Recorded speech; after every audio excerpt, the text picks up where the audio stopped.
I've owned and developed more than 50 businesses over the last 30 years, and that's in 6 different industries, and currently still involved. It's important, the big picture, and basically that's how I started, was to architect businesses and look for businesses to buy, to reposition them and sell them. And so for a lot of people here, you're generating income, and that's great. But at the end of the day, what do you have? You have basically maybe just an income stream, but you don't really have a business. You may have a product, but again, you don't really have a business. You may think of it as a business, but the way you know you have a business is whether or not you can really sell it. If you can sell it, you've got a business. If you don't, you've got basically an income stream. So for me, it's about finding opportunities where I can turn something into a business where it can be sold and a large profit realized, because that's where you make the most money. You'll make far more money in building equity than you ever will in the income stream. You're probably familiar with Paris Hilton, I'm assuming. Her father, Rick Hilton, was a client of ours. He came to us. He wanted more exposure to grow his company. So what we did, he came to us, we got him publicity in industry press and business press to get him more exposure, to help him be able to compete with the local agencies that were trying to take away his market share.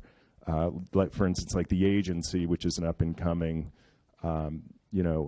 concern. So what I would tell you is at the moment, if what you're concerned about is getting more clients, it's really just being seen by more people. Do you have experience with scaling? Yeah, every business. 58 of them, to be exact. Strategies and focuses that you found helpful in scaling a business? That's a very slippery slope, because then, when you bring somebody in with a $20 million investment, typically they're not going to be a passive investor. So, there's considerations that you need to weigh in terms of, how much you're willing to give up, not just in terms of percentage of your business, but how much of the operations and so forth. Because a lot of times, it's like getting handcuffs put on. All of a sudden they'll make a huge investment, and then, there's benchmarks you need to meet along the way. And it's a whole other dynamic. When you get involved with pension fund investments or hedge funds, which I've been involved with both, as well as life companies and other, big sources of capital, the rules are just completely different. Most industries, they work on a multiple of either gross or net income. And so it just depends on what the industry is. It could be 3 times the net income. It could be 5 times the gross income. Setting up a holding company.